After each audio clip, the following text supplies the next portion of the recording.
Ready start. महोदय, सरकार की ओर से इन भाषा संस्थानों को विशेष संरक्षण तथा सुविधाएं प्राप्त हैं। यह द्विभाषी केवल पर्यटन से जुड़े हुए हों ऐसा नहीं है। दूसरी भाषा सीखकर ये अनुवाद कार्य करते हैं। प्रकाशन संस्थानों में, जनसंचार माध्यमों में तथा विज्ञान निकायों में प्रतिष्ठित अनुवादक के रूप में जाने जाते हैं। ये सृजनात्मक ललित साहित्य का अनुवाद करते हैं। विदेशी समाचारों का अपनी भाषा में तथा बल्गारिया के समाचारों का विदेशी भाषाओं में अनुवाद करते हैं।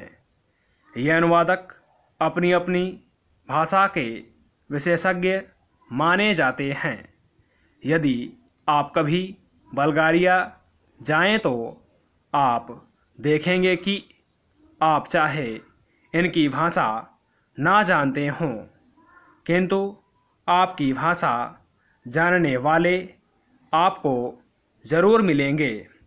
अभी कुछ महीने पहले की ही तो बात है जब भारत के राष्ट्रपति डॉक्टर शंकर दयाल शर्मा बल्गारिया गए। वहाँ बल्गारिया वासियों ने हिंदी में उनका स्वागत किया और भारत संबंधी प्रश्न भी उन्होंने राष्ट्रपति जी से हिंदी में ही किए। भारतीय प्रतिनिधिमंडल के लिए यह सुखद आश्चर्य था।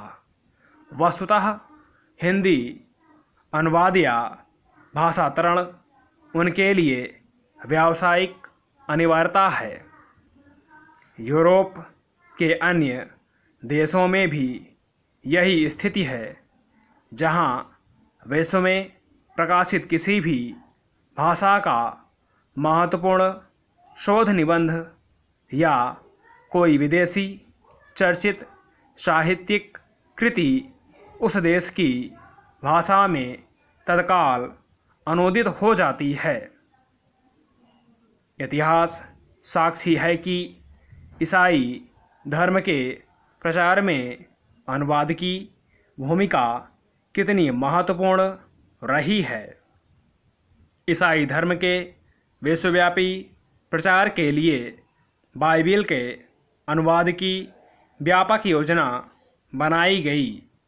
अनुवाद ने ही बाइबिल को भारत के गांव-गांव, यहाँ तक कि आदिवासी क्षेत्रों तक पहुँचा दिया। बाइबिल के बाद सबसे अधिक भाषाओं में और एक ही भाषा में कई बार भगवद गीता का अनुवाद हुआ।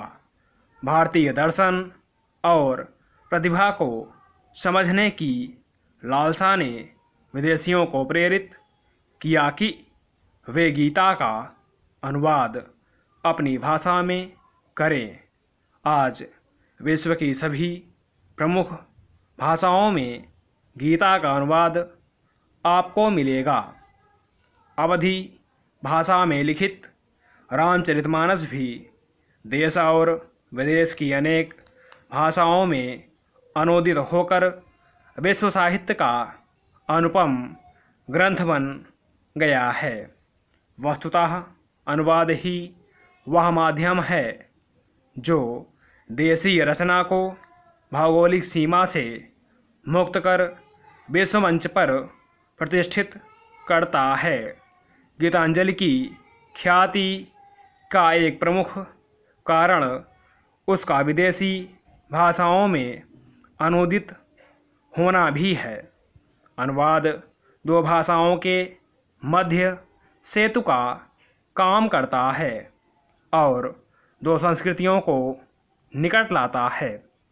अनुवाद की नींव है दो भाषाओं का ज्ञान और उन भाषाओं पर व्याकरण और शैली की दृष्टि से ऐसा पूर्ण अधिकार की अनुवादक एक भाषा, भाव वह विचार राशि को दूसरी भाषा में पूर्णतः इस प्रकार रूपांतरित करे कि पाठक मूल रचना की संवेदना से भी परिचित हो सके तथा अनुवाद पढ़कर उसे मूल का सा आनंद भी मिल सके। यही लक्ष्य अनुवादक के लिए समस्या उत्पन्न करता है और इसी में उसके कौशल की पहचान भी होती है। स्रोत भाषा का ज्ञान अनुवादक के लिए इसीलिए अपरिहार्य माना जाता है।